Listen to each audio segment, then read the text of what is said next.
وصلوا عليه وسلموا تسليما.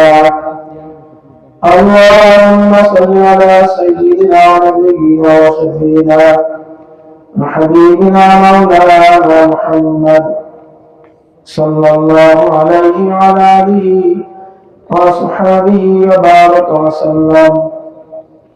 اللهم صل على سيدنا ونبينا وشفينا وحبيبنا مولانا محمد صلى الله عليه وعلى آله وصحبه وبارك وسلم.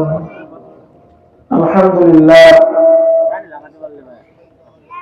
বাহাদুরপুর মধ্যপাড়া জামে মসজিদের উদ্যোগে আজকের এই মাহফিলে আল্লাহ রাব্বুল আলামিন আমাদেরকে দুনিয়াবী কাজকর্ম থেকে বিরত রেখে বেহেশতের বাগান মসজিদের সামনে আসার বছর তৌফিক দান করেছেন। এজন্য শুকরিয়া আদায় করি সকলে বলে আলহামদুলিল্লাহ। ভাইরা, আল্লাহ রাব্বুল আলামিন বলেন, লাইন শাকারতুম লাযিদান্নাকুম। তোমরা যারা আমি আল্লাহর নিয়ামতকে শুকরিয়া আদায় করবা, আমি আল্লাহ তোমাদের নিয়ামতকে বাড়াই দিব। বলি সুবহানাল্লাহ। আল্লাহ রাব্বুল আলামিন আমাদের অনেক নিয়ামত দিয়েছেন, লাখ লাখ কোটি কোটি নিয়ামত। তার মধ্যে সবথেকে বড় নিয়ামত হলো হেদায়েতের নিয়ামত। হেদায়েতের মতন দৌলত, এটা অনেক দামি একটা জিনিস।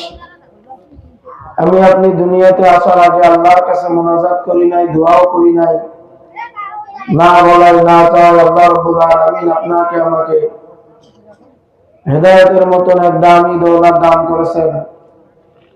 এজন্য শুকরিয়া আদায় করি সকলে আরেকবার উচ্চস্বরে বলি আলহামদুলিল্লাহ। ভাইরা, শামসুল হক ফরিদপুর রহমাতুল্লাহ আলাইহি সদস্য হুজুর তিনি বলেন, একটা মানুষ দুনিয়ার কোনো কিছু পায়নি কিন্তু হেদায়েত পেয়ে গেছে, ওই মানুষটা সব পেয়ে গেছে। আর একটা মানুষ দুনিয়ার সব পাইছে কিন্তু হেদায়েত পায় নাই, ব্যক্তি কিছুই পায়নি।